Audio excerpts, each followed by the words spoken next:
Good morning everyone. This is the MCQ question from 9th class. ये science के MCQ question है from the chapter the fundamental unit of life cell, जीवन की मौलिक इकाई. इस सीरीज़ में 12 क्वेश्चन है. In this series 12 question is present. और हर क्वेश्चन में जो है हमारे जो ऑप्शन है वो 4 ऑप्शन है, A, B, C, D. तो हम जो अब है अपना जो क्वेश्चन है वो स्टार्ट करते हैं. First of all first question क्या है, the term cell was given by and in which year. जो सेल की जो टर्म है सबसे पहले किसने दी और किस ईयर में दी. हमारा जो ऑप्शन है इसमें हमारा ऑप्शन क्या है सही, इसमें हमारा जो ऑप्शन है वो सही है रॉबर्ट हुक. रॉबर्ट हुक ने जो है इन 1665 में जो सेल है उसकी जो है डिस्कवरी करी थी और उसको जो टर्म दी थी. उन्होंने जो है डेड सेल को देखा था इन द कॉर्क सेल में उन्होंने डेड सेल को देखा था. ठीक है ना. और अब हम दूसरे ऑप्शन को भी डिस्कस कर लेते हैं. हमारा ल्यूवेनहॉक जो है हमारा जो ये है ये सन जो है ईयर जो है गलत दे रखा है. ये ल्यूवेनहॉक ने जो है उन्होंने लिविंग सेल उन्होंने फर्स्ट ऑफ ऑल देखी थी इन 1674 ईयर में. सबसे पहले उन्होंने जो है लिविंग सेल. रॉबर्ट हुक ने तो जो रॉबर्ट हुक ने देखी थी डेड सेल किस में, हमारी बॉटल कॉर्क में. लेकिन जो ल्यूवेनहॉक हैं उन्होंने लिविंग सेल देखी थी इन 1674 में.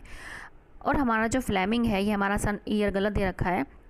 ये जो है हमारे अलेक्जेंडर फ्लेमिंग है. इन्होंने जो है ये जो है पेनिसिलिन की डिस्कवरी के लिए जाने जाते हैं. और जो पेनिसिलिन है आप सबको पता है वो है एंटीबायोटिक. अब है थर्ड को जो हमारा फोर्थ ऑप्शन है वो है हमारा रॉबर्ट ब्राउन ने न्यूक्लियस की डिस्कवरी की थी. ठीक है ना, इन 1831 में. किस में,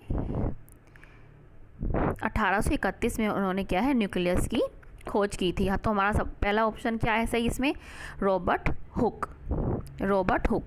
नेक्स्ट क्वेश्चन है हमारा MCQ क्वेश्चन. नेक्स्ट है हमारा the longest cell in the human body. तो ह्यूमन बॉडी में लॉन्गेस्ट सेल जो है कौन है वो है हमारी नर्व सेल. क्या है नर्व सेल, आपने अपनी बुक में भी देखा होगा. हमारा जो है ऐसे स्ट्रक्चर होता है कुछ, आपने ऐसे अपनी बुक में देख रखा होगा. तो ये हमारा नर्व सेल होती है. ठीक है ना, ये हमारा सेल बॉडी होता है और ये हमारा एक्सोन होता है. ये जो निकले होते हैं ये हमारे डेंड्राइट्स होते हैं. ठीक है, तो जो हम longest cell in the human body क्या है वो नर्व सेल है. अब हम दूसरे ऑप्शन को एक बार कर लेते हैं. जो हमारी मसल सेल है, मसल सेल जो हमारी ये टिश्यू बनाती है.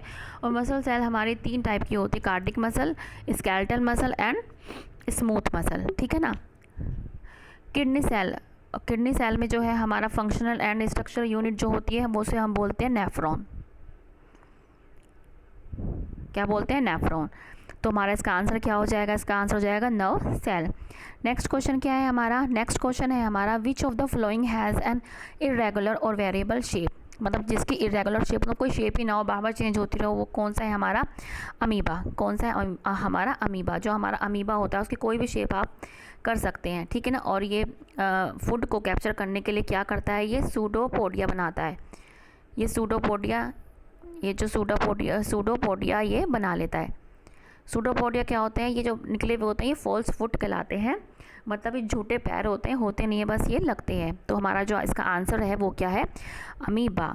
जो हमारा यूग्लिना, पैरामीटर और अमीबा है हमारा एक ही फाइलम प्रोटोजोआ से ये रिलेट करता है.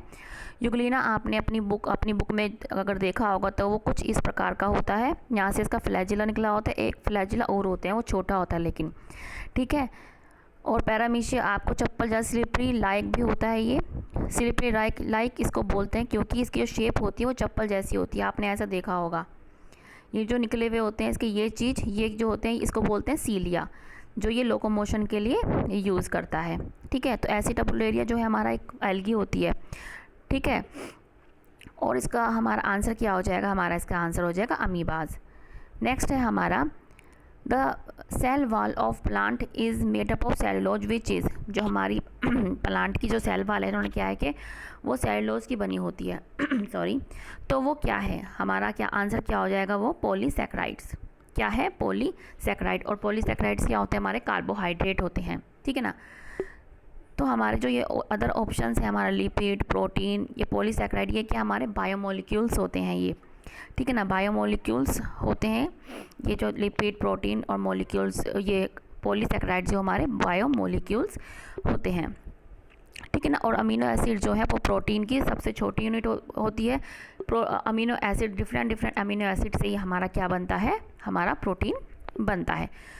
तो इसका आंसर क्या हो जाएगा हमारा, सेलुलोज किस, the plant, the cell wall of plant is made up of cellulose which is polysaccharide, क्या आ जाएगा हमारा पॉलीसैकेराइड। नेक्स्ट क्वेश्चन क्या है, the plant cells generally have big but less number of vacuoles, small but large number of vacuoles, no vacuoles at all, या all sized vacuoles. तो हमारा इसका आंसर जो होगा वो होगा बिग।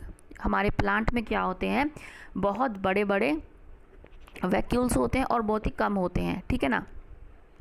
बहुत ही बड़े हमारे वैक्यूल्स होते हैं। आप कुकुम्बर खाते हैं, आप जो भी फ्रूट्स खाते हैं उसमें क्या होता है, आपको पानी ज़्यादा लगता है इसलिए, ठीक है ना। जैसे कुकुम्बर हो गया आपका, खीरा जिसे कहते हैं हम, तरबूज कहते हैं जिसे हम, उसमें पानी आपका बहुत वाटरी होता है, इसलिए क्यों, क्योंकि वो वैक्यूल्स क्या होते हैं हमारे, वैक्यूल्स के ऊपर जो हमारी सेल होती है उसको हम बोलते हैं टोनोप्लास्ट। क्या बोलते हैं, टोनोप्लास्ट, ठीक है। तो इसका आंसर क्या हो जाएगा हमारा, big but less number of vacuoles. Next question है हमारा, in plant cells cell wall is dynamic and live, rigid and non living, dynamic and non living and rigid and living. आप सबको पता है कि जो सेल वॉल होती है वो डेड होती है, नॉन लिविंग होती है वो, ठीक है ना। और वो क्या होती है, वो रिजिड होती है। तो हमारा आंसर क्या आ जाएगा, रिजिड एंड नॉन लिविंग। और जो सेल वॉल होती है वो हमारे प्लांट को क्या करती है, वो स्ट्रेंथ देती है, स्ट्रेंथ देती है, उसकी शेप देने में मदद करती है, और उसको क्या है, प्रोटेक्शन देती है, ठीक है ना। तो हमारा इसका ऑप्शन क्या हो जाएगा, हमारा इसका rigid and non living. Next question है हमारा, cell wall in plant cell is made up of, जो प्लांट सेल में cell wall in plant cell is made up of, हमने अभी शायद पढ़ा था, क्या है वो, सेलुलोज। क्या है, सेलुलोज। एक बार इसमें देख लेते हैं, जो हमारा स्टार्च और हमारा ग्लाइकोजन है, हमारे ये तीनों ही कार्बोहाइड्रेट से रिलेटेड है, ठीक है ना। लेकिन जो हमारा ये स्टार्च और हमारा ग्लाइकोजन है, ये क्या होता है, ये स्टोरेज के लिए यूज़ होता है। ये स्टोरेज कार्बोहाइड्रेट होते हैं, ये स्टोर करते हैं।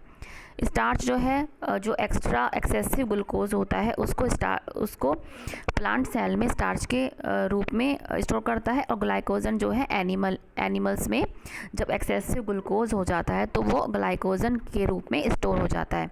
और जो हमारा जो सेलुलोज और हमारा काइटिन है, ये क्या है, ये स्ट्रक्चर बनाते हैं। जैसे सेलुलोज किस में बनाता है, प्लांट सेल में, तो काइटिन किसकी सेल वॉल में पाया जाता है, वो पाया जाता है फंजाई की सेल वॉल में, ठीक है ना। तो ये इसमें, लेकिन cell wall in plant cell is made up of, तो हमारा आंसर क्या आ जाएगा, हमारा आंसर आ जाएगा सेल्यूलोज। क्या आ जाएगा, सेल्यूलोज। अब हमारा 8th क्वेश्चन है, रफ एंडोप्लाज्मिक कंटेन्स, कि जो हमारा सबसे पहले हम देखेंगे कि ER क्या है, ये है एंडोप्लाज्मिक रेटिकुलम। क्या है, एंडोप्लाज्मिक रेटिकुलम। ये 2 टाइप्स की होती हैं, हमारी स्मूथ एंडोप्लाज्मिक रेटिकुलम और हमारी रफ एंडोप्लाज्मिक रेटिकुलम। इसको हम स्मूथ क्यों बोलते हैं, क्योंकि इसके ऊपर जो है राइबोसोम्स जो है उपस्थित नहीं होते, इसमें राइबोसोम्स नहीं होते। और हम इसको रफ़ क्यों बोलते हैं, क्योंकि इसमें इसके ऊपर जो है राइबोसोम्स लगे होते हैं सॉरी ठीक है। तो हमसे पूछा है कि रफ़ ER कंटेन्स तो रफ़ जो अभी हमने बात करी, तो रफ़ ER कंटेन्स क्या आएगा, इसमें क्या आ जाएगा, राइबोसोम्स। क्या आ जाएगा, राइबोसोम्स आ जाएगा। इसका आंसर राइबोसोम्स है।